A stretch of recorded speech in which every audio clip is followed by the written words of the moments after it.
잠언 14장 26절부터 31절까지입니다. 제가 먼저 읽겠습니다. 26절입니다. 여호와를 경외하는 자에게는 견고한 의뢰가 있나니 그 자녀들에게 피난처가 있으리라.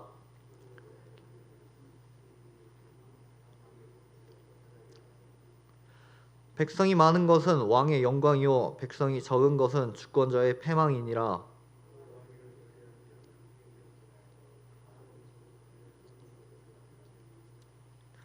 평온한 마음은 육신의 생명이나 시기는 뼈를 썩게 하느니라.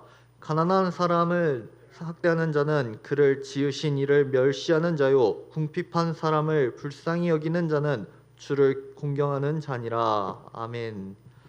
오늘 본문은 솔로몬의 잠언으로 여호와를 경외하는 자는 이웃을 사랑하는 삶의 모습을 나타낸다는 내용을 담고 있습니다. 마태복음에 기록된 세상의 빛과 소금이 되라는 예수님의 비유는 신약에서 갑작스럽게 등장한 것이 아닙니다. 구약에서도 끊임없이 그 내용을 하나님의 말씀을 통해 이야기하고 있습니다. 여호와를 경외하는 사람은 이웃을 사랑하는 세상의 빛과 소금이 되는 역할을 감당합니다. 내용 관찰 1번을 보시겠습니다. 솔로몬은 죄를 범하는 자와 복이 있는 자의 차이가 무엇이라고 말합니까? 21절에는 이렇게 기록되어 있습니다. 이웃을 업신여기는 자는 죄를 범하는 자요 빈곤한 자를 불쌍히 여기는 자는 복이 있는 자니라. 그렇습니다. 죄를 범하는 자는 여호와를 경외하지 않는 사람입니다. 하나님의 형상으로 지음받은 다른 사람을 멸시한다는 것은 창조주 하나님을 무시하는 것과 같습니다. 자신의 권력, 부, 기타 등등 자신 인생의 주인이라고 여기며 하나님을 무시하는 사람이 바로 죄를 범하는 자, 여호와를 경외하지 않는 사람입니다. 그와 반대로 복이 있는 사람은 빈곤한 자를 불쌍히 여깁니다. 하나님이 자신을 얼마나 사랑하는지 아는 사람은 겸손하여지고 받은 그 사랑이 넘쳐서 만나는 사람들에게 거저받은 사랑을 거저주게 됩니다. 하나님으로 기인한 이 사랑의 순환이 끊이지 않는 사람이 바로 복이 있는 사람입니다. 내용 관찰 2번을 보시겠습니다. 솔로몬은 여호와를 경외하는 자에게 무엇이 있다고 말합니까? 26절에는 이렇게 기록되어 있습니다. 여호와를 경외하는 자에게는 견고한 의뢰가 있나니 그 자녀들에게 피난처가 있으리라. 여호와를 경외하는 사람들은 여호와를 경외하지 않는 세상과 맞서 싸우게 됩니다.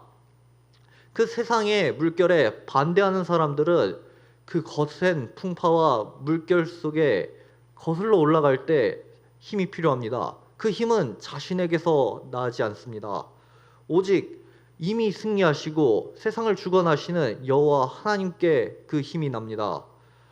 그 의뢰는 하나님에 대한 의뢰는 반드시 이루어지며 하나님의 뜻이 이 땅에서 여호와를 경외하는 자들을 통해 이루어진다는 것을 믿어야 합니다. 그 믿음만이 우리의 완전한 피난처가 됩니다. 연구와 묵상을 보시겠습니다. 솔로몬은 왜 공의가 나라를 영화롭게 한다고 말합니까? 공의는 인간의 법률과 도덕으로 이루어지지 않습니다. 진정한 공의는 오직 하나님의 말씀으로만 이루어집니다. 하나님께서 의로우시기 때문입니다.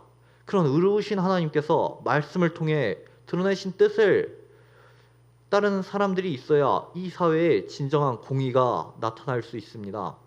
그 공의의 범위는 작은 모임을 넘어 국가 전체에 영향을 끼치게 됩니다. 썩은 사과 하나가 주변에 있는 사과들을 썩게 하듯이 죄 또한 마찬가지입니다.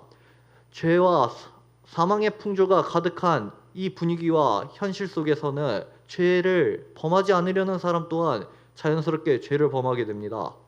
그러나 반대로 마른 식빵이 촉촉한 식빵들 사이에 있으면 다시 촉촉해지듯이 공의로운 사람들이 많은 사회에서는 죄와 공의 속에서 갈팡질팡하는 사람이 공의를 따르는 모습을 보이기도 합니다. 오직 예수 그리스도를 통해 구원받은 사람만이 그 공의를 실천할 수 있습니다. 하나님과의 관계가 회복된 사람만이 사회에서 자신의 역할을 감당하며 부정을 저지르지 않고 죄를 따르지 않는 공의를 실천할 수 있습니다. 그때 그 나라가 하나님 보시기에 좋았더라 하는 영화로운 나라가 되는 것입니다. 느낀 점을 보시겠습니다. 여호와를 경외하는 지혜를 따를 때 성도가 속한 공동체의 평안과 운명이 좌우가 된다는 말씀에서 무엇을 느낍니까? 저는 이 말씀에서 큰 책임감을 느낍니다. 그러나 그 큰 책임감은 부담스러운 책임감이 아닙니다. 오히려 받은 은혜에 대한 책임감으로 저의 마음을, 심령을 뜨겁게 합니다. 불은 빛을 발하는 동시에 열을 냅니다. 논리적인 순서로는 열이 나기 때문에 빛이 나는 거죠. 우리가 신앙생활을 하는 것도 이와 마찬가지입니다. 우리가 그토록 갈망하고 자꾸 구하는 성령의 충만함, 우리의 영의 뜨거움은 이와 같습니다. 우리가 성령으로 충만하여져서 우리 영이 뜨거워질 때 우리 삶에서 빛이 나게 됩니다. 우리가 여호와를 통해 여호와를 경외하고 지혜를 구할 때 우리 삶에서 빛이 나는 선한 영향력을 행사하게 됩니다. 그 여호와를 경외하는 지혜가 바로 이 공동체에 공의가 세워지며 이 나라가 이 세상이 평안하여지는 것에 우리는 자부심을 느끼게 됩니다. 그러한 자부심과 고고함은 우리 구원받은 사람들이 공동체에 대해 감당해야 할 책임감이 얼마나 귀하고 감사한지를 깨닫게 해줍니다. 결단과 적용을 보시겠습니다. 먼저 내가 속한 공동체에 누군가를 외모나 경제력 등의 이유로 무시했던 적은 언제입니까? 성경은 우리에게 외모나 경제력 등 외적인 요소에 치우치지 말라고, 속지 말라고 끊임없이 이야기해 주고 있습니다. 대표적으로 사무엘상 16장에 여호와 하나님이 사무엘을 이세 아들들 중에 한 왕이 날 거라고 그를 보내신 사건에서 볼 수 있습니다. 사무엘은 엘리압을 보고 그의 외모를 보고 이 사람이 기름 부음 받을 사람이다 라고 생각을 하였습니다. 하지만 여호와께서 그것을 막으십니다. 하나님은 그의 외모가 아닌 그의 중심을 보시기 때문입니다. 하나님의 이런 공의가 담긴 모습은 레위기와 신명기에서도 잘 나타납니다. 레위기 19장 15절과 신명기 1장 17절을 제가 읽겠습니다. 먼저 레위기입니다. 너희는 재판할 때 불의를 행하지 말며 가난한 자의 편을 들지 말며 세력 있는 자라고 두둔하지 말고 공의로 사람을 재판할지며. 신명기입니다.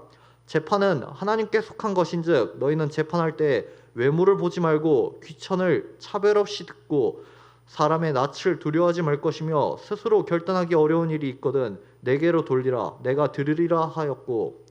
하나님은 항상 공의를 말씀하셨습니다. 비굴하게 강자의 편에 속하지도 말고 약자라고 해서 무조건 편들지도 말라고 하셨습니다.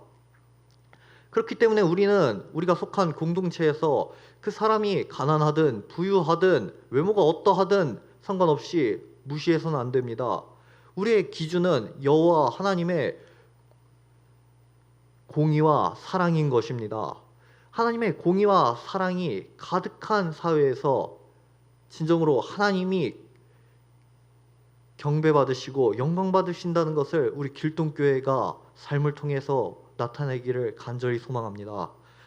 다음으로 내게 허락하신 재물을 이웃과 하나님을 섬기는 데 사용하기 위해 무엇을 실천하시겠습니까?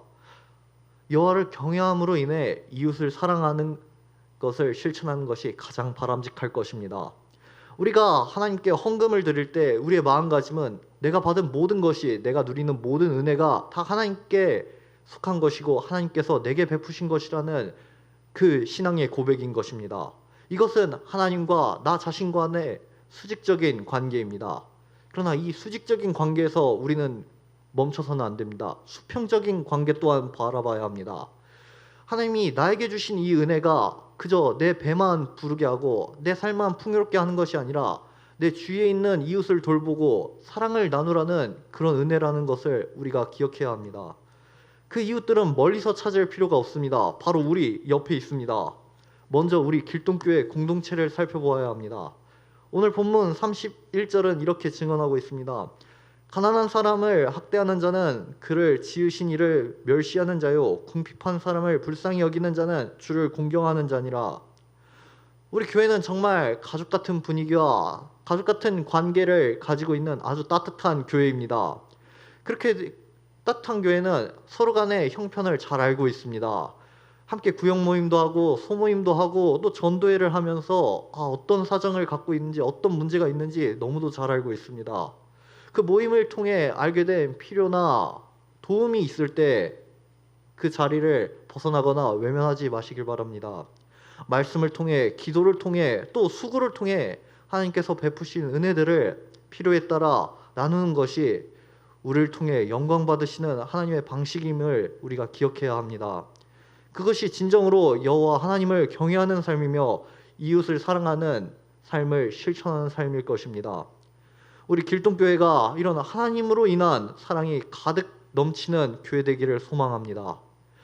우리 이 시간 함께 세 가지 기도 제목을 두고 기도하시겠습니다. 첫 번째로 여호와를 경외함으로 이웃을 사랑하는 변화된 삶의 모습이 나타나게 하옵소서. 다음으로 우리 나라와 민족을 지켜주신 하나님께 감사드리며 이 땅을 영화롭게 하는데 우리를 쓰임받게 하여 주시옵소서. 오늘 드려지는 모든 예배에 하나님만이 영광 받으시는 거룩한 예배 되게 하여 주시옵소서. 위와 같은 기도 제목으로 기도하시고 개인 기도하시고 자유롭게 돌아가도록 하시겠습니다.